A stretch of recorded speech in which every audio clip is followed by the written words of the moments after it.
Police સ્ટેશનમાં નોંધાયેલા હત્યાના ગુનામાં છેલ્લા 17 વર્ષથી નાસ્તા પડતા આરોપીને સુરત શહેર પીસીબીએ મોરબીના કડિયાણા ખાતે શ્રેષ્ઠના કારખાનામાંથી દબોચી લીધો હતો। પીસીબી દ્વારા મળતી માહિતી અનુસાર સુરત શહેર પીસીબી પીઆઈઆરએસ સુવેરાના માર્ગદર્શન હેઠળ તેઓનો પોલીસ સ્ટાફ સુરત શહેરમાં તથા સુરત ગ્રામ્ય પોલીસ સ્ટેશનોમાં નોંધાયેલ ગંભીર ગુનાઓમાં નાસ્તા પડતા આરોપીઓને ઝડપી પાડવા માટે વર્કઆઉટમાં હતો। દરમિયાન સુરત શહેર પીસીબીની ટીમને બાતમી મળી હતી કે વર્ષ 2008માં સુરત ગ્રામ્ય કામરેજ પોલીસ સ્ટેશનમાં નોંધાયેલા હત્યાના ગુનાનો આરોપી રાજેશ ઉર્ફે રાજુ અમૃતિયા હાલ મોરબીના કડિયાણા કારખાનામાં ખાતે આવેલ શ્રેષ્ઠના કારખાના ચોરી છુપીથી રહી ત્યાં જ નોકરી કરી રહ્યો છે। જે મળેલ બાતમીના આધારે પીસીબીએ એક ટીમ બનાવી મોરબી ખાતે રવાના કરી હતી।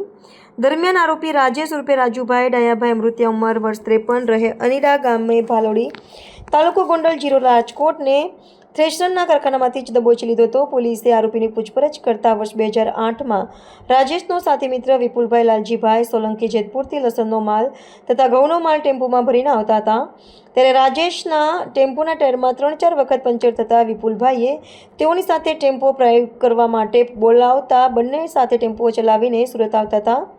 વિપુલભાઈએ કરજણ ખાતેથી ટેમ્પોમાંથી લસણનો માલ ખાલી કરેલો હોવાથી રાજેશને લાગ્યું કે તેઓને વેપારીને માલના નાણાં ચૂકવ્યા છે જેથી સારા પૈસા મળશે તેવું વિચારીને વિપુલભાઈની હત્યા કરી નાખી હતી, પરંતુ તેઓના ખિસ્સા બેગ તપાસતા કોઈ પૈસા મળ્યા ન હતા, જેથી રાજેશે ટેમ્પો રોડની સાઈડમાં મૂકીને ભાગી ગયો હોવાની કબૂલાત કરી હતી।